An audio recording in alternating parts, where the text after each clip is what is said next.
para não levantar já coisas do meu espaço de audição, digamos assim, daquilo que eu fui recolhendo enquanto vos ouvia, e portanto antes dessa fase que eu ainda não sei muito bem como rechear, porque esta matéria que foi tratada aqui assim, ela tem linhas interessantes de convergência, tem pelo menos, diríamos assim, ser um conjunto de formulações de olhar provenientes daquela profundidade de culturas da antiguidade. Isso evidentemente que é convergente. Isso, evidentemente, interliga as várias coisas, mas tematicamente salta por muitos aspectos. Que coisas, neste momento, nesta intervenção aqui, assim, mais por solicitação da pergunta que andou aqui, assim, por ver, andavam duas, a do Bocados é razoavelmente complexa, e dependeria de onde a gente se situava em termos textuais. Se a gente se situa no interior dos mitos, a gente pode dizer que a questão de pecado, tal como nós a formulamos, não é muito matéria dali. Primeiro, porque os mitos são metafísica. E são metafísica com personagens divinos que, no fundo, são as linhas dinâmicas capazes para ter densidade de modo a poder representar os fundos, as coisas, as realidades densas e profundas que se jogam aqui assim, conseguindo as imagens de deuses transportadores das linhas de força para a leitura da vida, do universo e da sociedade e da história e disso tudo. Tudo isso é a matéria analisada no sentido. Portanto, as personagens são deuses, mas praticamente por todo o Oriente Antigo os deuses são características, formulações conceptuais ou formulações simbólicas e não éticas. Os deuses não têm ética. Porquê? Porque os deuses são forças de ação, são potências e não são... É curioso também que os deuses são muito chamados para uma dimensão, para uma dimensão que nós ligamos muito com a ética, que é a questão da imputabilidade. Isto é, colocar o funcionamento do universo à responsabilidade dos deuses, nas mãos dos deuses. Isso produz, evidentemente, confiança. Isso essa, se vocês quiserem, isso é um postulado. É um postulado de tipo metafísico-teológico que todo o Oriente faz com imensa naturalidade, e é sobre esse postulado de entregar a confiança do bom funcionamento do universo nas mãos de alguém potente, de alguém com capacidade, que fundamenta o otimismo e a satisfação com que eles olham o desenrolar da vida, com que eles acham que não vai haver surpresas terríveis na passagem do hoje para o amanhã, mas que tudo fluirá com muita naturalidade. Portanto, a questão da imputabilidade ou do entregar, diríamos, a funcionar das coisas nas mãos de uma entidade que tem essa característica de responsabilidade para assumir uma tarefa. É evidente que isso é uma visão profundissimamente ética do universo. Digamos, é assumir a consistência do universo como uma dimensão ética colocada nas mãos de Deus, e nesse sentido as divindades são sujeitos profundamente éticos. Não o são no sentido da análise comportamental. Aliás, os deuses não têm sequer comportamento.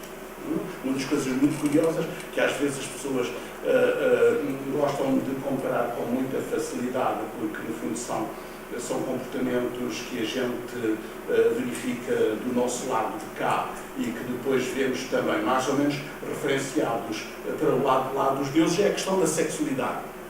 Há deuses homens e deusas mulheres, e depois a gente, por todos os lados do Médio Oriente Antigo, a gente diz esta divindade feminina é a parceira, ou paredro, é a parceira daquela divindade masculina. Mas os deuses não têm praticamente sexualidade, não têm vida afetiva, não têm vida familiar, não vivem juntos. Por conseguinte, aquela categoria é uma categoria de coordenada metafísica, se vocês quiserem, e por conseguinte não transforma o comportamento deles em coisas, digamos assim, moralizáveis, em coisas analisáveis do ponto de vista comportamental. Portanto, a questão da ética não se levanta relativamente às personagens que aparecem como sujeitos de ação, que são os deuses no interior das mitologias. Claro que também não existe no interior das mitologias propriamente uma ética para os humanos. A primeira razão principal é que, em princípio, os humanos são exteriores às mitologias. De vez em quando aparecem. Os humanos, enquanto sujeitos que se comportam, fazem isto, fazem aquilo, são exteriores. O que a Fátima apresentou, no fundo, é uma fórmula metafísica sobre a definição do essencial humano, do que significa um ser humano em sua essência. Não aparece nunca o ser humano a comportar-se. No interior do Atrahasis ou no interior do Enuma Elish, nunca aparece um ser humano a comportar-se, a fazer ações que possam lá ser ditas como sendo bem feitas ou mal feitas, ou sobre as quais nós possamos fazer estes juízos que, enfim, pronto, com naturalidade fazemos sobre as coisas descritas e comportamentos deles. Portanto, os seres humanos lá não chegam a ser sujeitos propriamente, diríamos que os seres humanos lá são intencionalidades, são destinatários, não é? São aqueles aos quais hão de aproveitar aquelas. No fundo, os seres humanos ali são os pensadores. Quem faz os mitos são os humanos. Quem elabora aquele tipo de pensamentos são os humanos e, por conseguinte, eles estão na fase da contemplação, na fase da ação, na fase da contemplação e na fase da reflexão, é isso que eu queria dizer, metafísica, não estão propriamente em atividade sua específica, de modo a poder-se analisar o sabor moral que aquilo tem. E como vos digo, é excepcional a presença dos humanos como sujeitos de ação no interior dos mitos. É muito raro. Aquilo, como eu disse, da Fátima, os humanos ali são objeto, não são sujeito de ação, não estão a agir. Por acaso, existe às vezes uns saltos do interior da mitologia para fora, e há um texto ganítico extremamente curioso,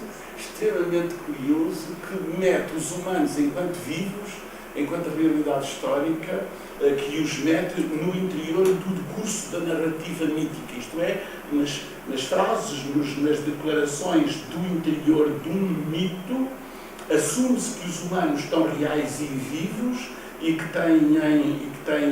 podem ter, digamos assim, ocorrências mais agradáveis e mais desagradáveis, podem ter um destino mais facilitado ou menos facilitado e faz-se ali assim, experiencializa sentimentos relativamente ao que isso pode dizer. E curiosamente está nas mãos de um Deus superior que é quando no terceiro ciclo, no terceiro momento, na terceira cena do ciclo de Baal, em que Baal morre, o Deus Supremo, digamos, dos panteões da zona, Ilu, que é, no fundo, o nome antecedente do nosso nome bíblico para o Deus El, o Deus Ilu diz assim, Baal morreu, o que vai ser agora do povo?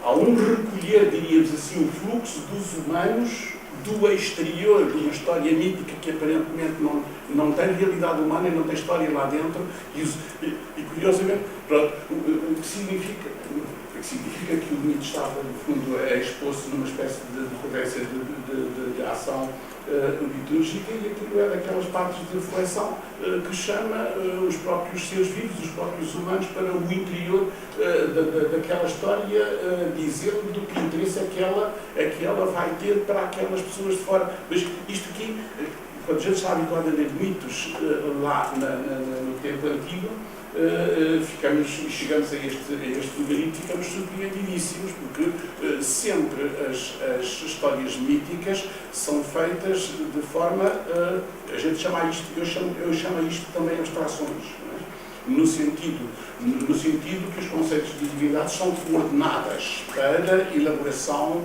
diríamos assim, da maneira de ver, a elaboração da nossa leitura da vida, da nossa leitura da natureza, da nossa leitura dos conflitos, da nossa leitura dos desejos, da nossa leitura das intencionalidades, dos projetos, e assim os deuses são coordenadas para isso, para essa leitura. O que é isso? São coordenadas que funcionam abstratamente.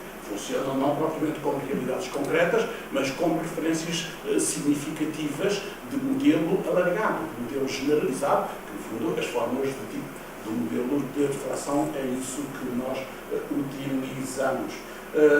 Isto era por causa da questão do estatuto, da questão ética colocada no horizonte da mitologia, que em princípio dispensa moralismos, quer para efeitos das divindades, pelas razões que eu vos disse, quer para efeitos dos humanos, porque aqueles textos não são de tipo moralizante. Os míticos. Depois,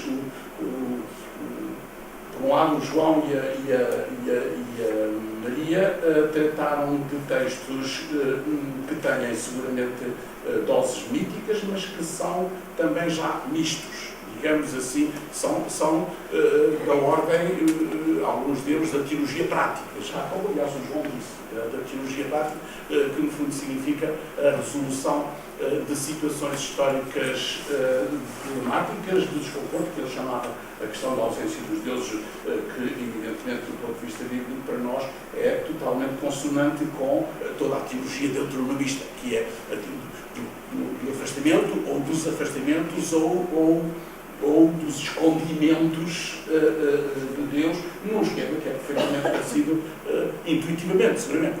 Provavelmente a teologia deuteronomista aparece numa fase em que o mundo áti estava bastante eclipsado, bastante abafado, era uma realidade histórica demasiado arcaica para a época histórica em que a cultura bíblica, esta cultura bíblica dos deuteronomistas, que se situa em meados do primeiro milénio antes de Cristo, teve a possibilidade de se desenvolver. Mas, enfim, pelo menos como analogia, funciona, não propriamente como uma relação de influência. Mas esta situação, enquanto sendo do domínio da teologia prática, já era mais feita com realidades de humanos postas ali assim, e depois há outra dimensão que nos pode parecer intermédia, em que a questão da ética e em que a questão dos comportamentos e do pecado e assim pode andar também a conviver em espaços de narratividade mítica, que é os inícios da Bíblia,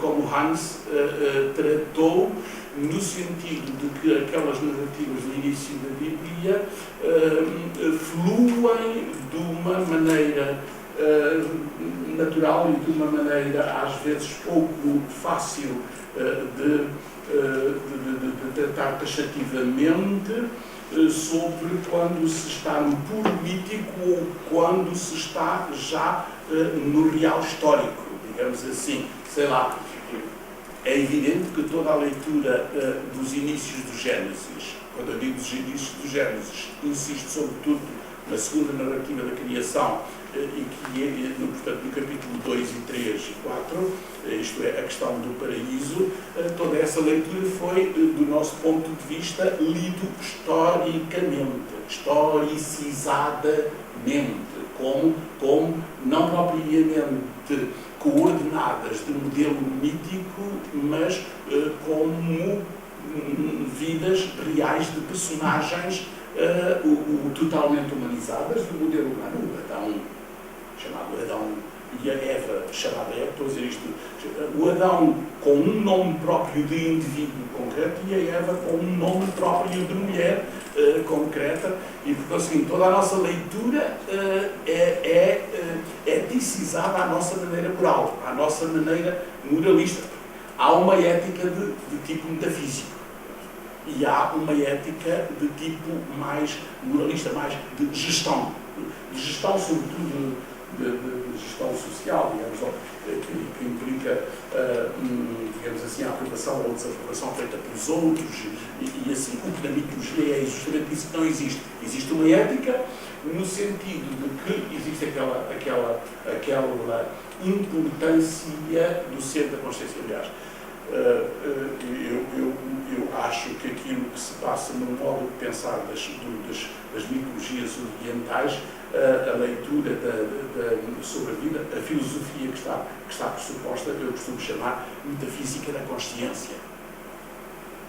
Isto é, que as coordenadas com as quais se analisa o estado do universo são aquelas que se definem no nosso olhar de consciência sobre a vida e sobre o universo e o que isso nos traz.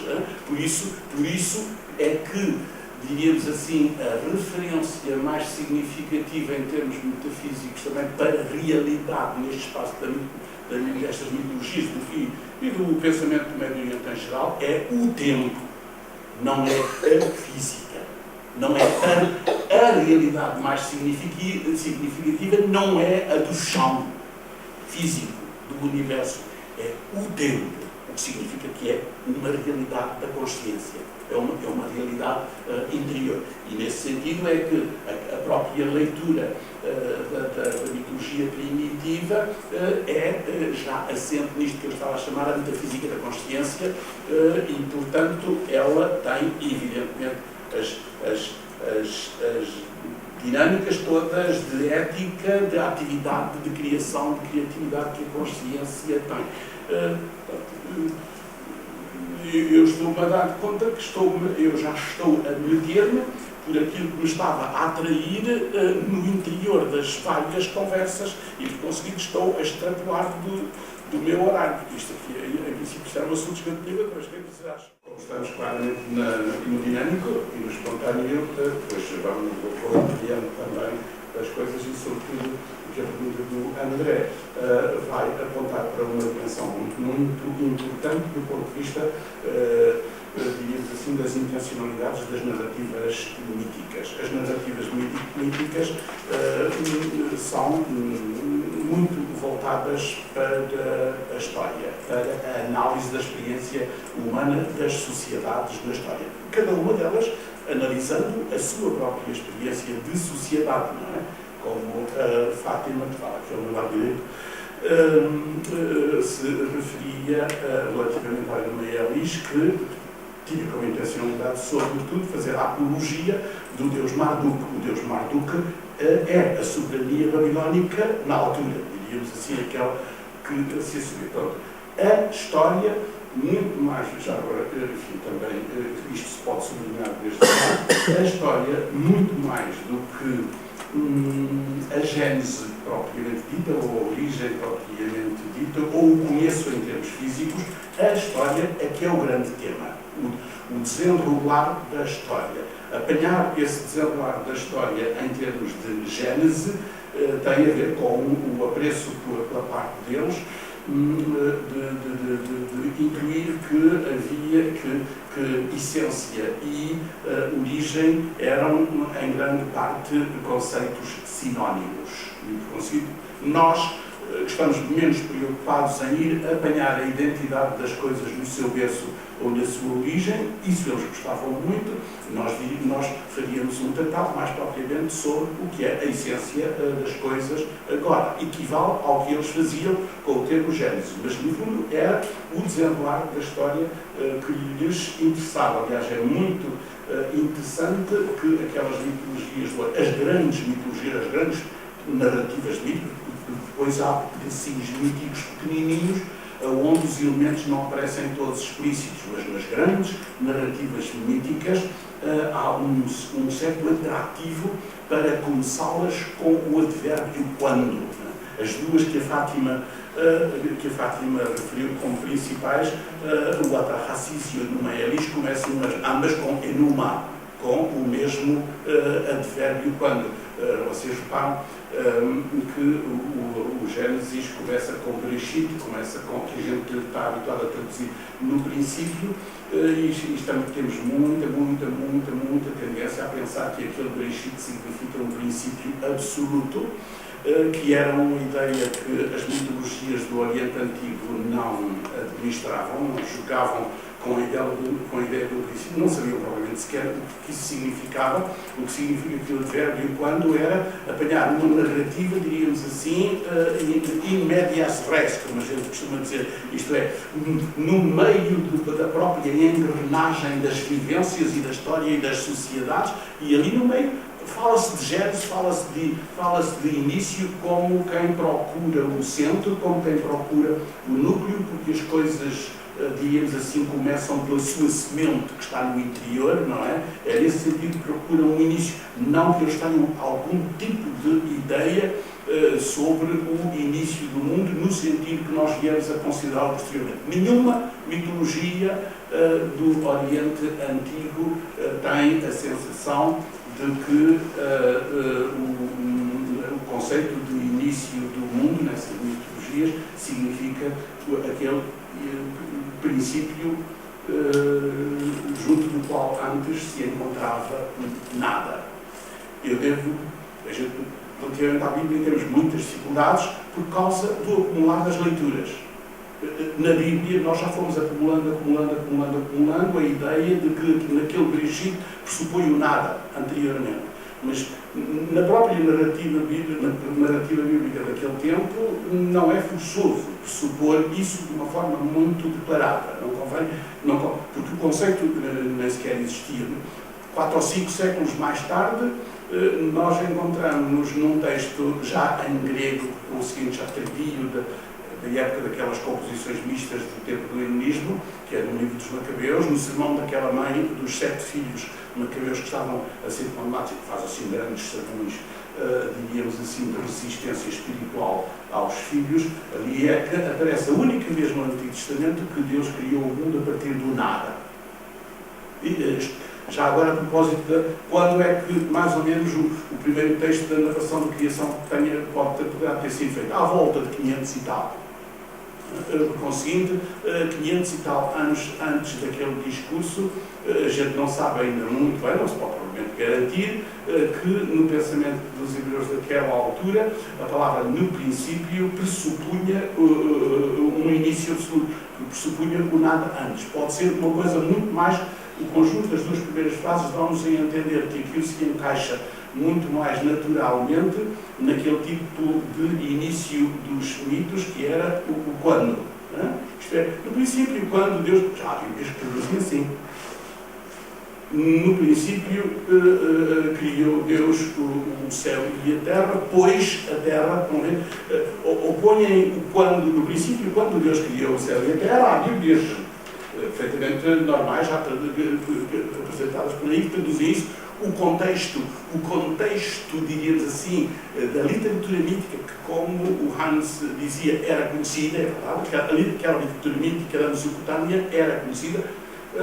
Aliás, praticamente quando estes textos bíblicos foram escritos, já o Egito não escrevia nada, enfim, nada de grande, literariamente, e já a Mesopotâmia não escrevia nada de grande há muito tempo. E, por conseguinte, tudo isso é a literatura que já está para trás e que corria, que circulava naquelas culturas e pelo mundo do Médio Oriente Antigo, é muita osmose cultural. Não é? E, por conseguinte, isso era conhecido, daí que não é muito fácil a gente pensar que sequer no texto da Bíblia haja com toda a segurança a ideia de um princípio absoluto a partir do nada. Isto é, não se consegue propriamente excluir que um estado perene do fluir do mundo, não digo, também agora dizer assim, bem, então o mundo é eterno, mas sei lá o que é que isso é. O que é que eu sei que isso é? O que posso dizer é que A maneira como está construída aquela narrativa, ela assenta sobre um olhar que verifica o fluir do mundo em curso, a correr, e não propriamente que pretenda garantir, fixar o início desse fluir. É um assunto que lhes cabe. E mesmo no caso da Bíblia, eu não seria dogmático dizer, garantindo que eles pensavam mesmo assim. Não sei. Não sei, não tendo muito para essa dimensão. A pergunta do André era sobre o sentido deste tipo de narrativas do ponto de vista de construção de um modelo de sociedade. Não é? E então, essa é a minha vontade que eu queria complementar. No geral, estas mitologias, foi por isso que eu comecei com aquela coisa da história, com este longo percurso, estas mitologias são programas. São programas de antropologia política. Na maior parte delas. Praticamente, o caso Moodlan é o caso de Noelis, que termina mesmo numa dimensão institucionalizada. Termina na versão institucionalizada do poder criacional de Marduk, pois que Marduk é o deus da capital do poder, a Babilónia. O seu templo é a sua sede de governação e Marduk é a imagem divina do poder de governação, não só da sociedade, como do universo. É outra dimensão interessante destas mitologias que vai ao encontro daquilo que eu vos disse há bocadinho, que elas são coordenadas abstratas, é que praticamente toda a amplitude de aplicação destas mitologias é universal. Como qualquer metafísica. É universal.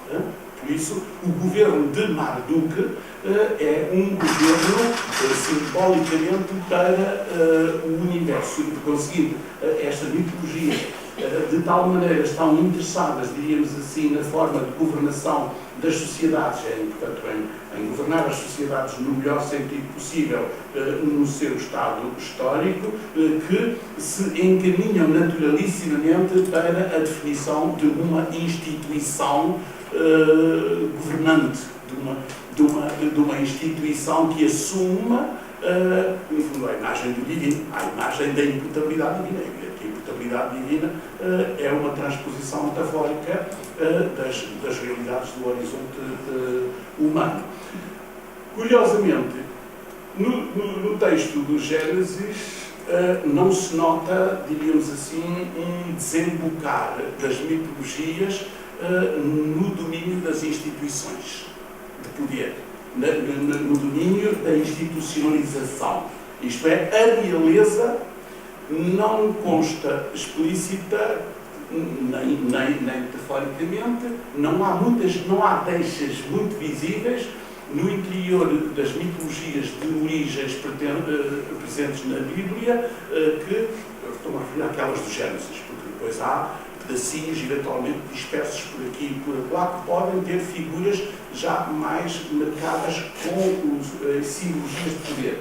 Mas aquelas do Gênesis não desembocam em instituição política, em instituição de governo. Pelo contrário, desembocam em antropologia, em definições do estatuto do humano, da condição humana, quer no segundo capítulo, muito intensamente, onde no fundo é uma espécie de análise metafísico-psicológica do humano, do comportamento humano e das experiências quer positivas, quer negativas do humano. Mais ainda, aquilo que o Hans falou no versículo 26, 27, enfim, a fórmula vem no 27 do primeiro capítulo do Gênesis, aí dá um pouco a sensação de que a ideia da organização histórica, isto é, do governo das sociedades e do governo da vida e do governo do universo, está presente. Isto é, ali ela marcou como preocupação destas mitologias, só que, mais uma vez, antropologicamente foi aplicada como definição do humano todo humano. E, nesse sentido, o humano ocupa praticamente todo o espaço da funcionalidade com a qual se descreve a função do divino, que é e é criar. Peru quer dizer produzir. Peru é o imperativo plural do verbo parar, produzir. Produzir sobretudo em termos de criatividade sexual, isto é, procriação, procriar, mas Peru não é só a produção, neste sentido, a produção agrícola também é produzir, não é? E diz-se com o mesmo verbo parar, que aliás é o verbo que dá à vaca, não é? Digamos como entidade cultural. Peru, revu, crescei, por conseguinte, a imagem da sociedade em crescendo, o redu, e dominai e governai a terra. E este é o versículo que faz a definição do humano e, curiosamente, é o versículo que faz a transmissão, se vocês quiserem, da funcionalidade do espaço mítico divino para o espaço prático do humano, no fundo equivalente ao encadeamento das mitologias que fazem transitar a realeza divina desde o papel dos deuses até ao papel dos reis. Aqui, se vocês quiserem, a definição do humano enquanto imagem e semelhança de Deus é funcional. Está feita no funcional, tal como a identidade de Deus é absolutamente funcional. Os deuses são exclusivamente funcionalidades. Funcionalidade, aliás, aquilo que a Fátima bem expôs com a questão do Shinto, funcionalidades quer dizer sentido. Os deuses são sentido.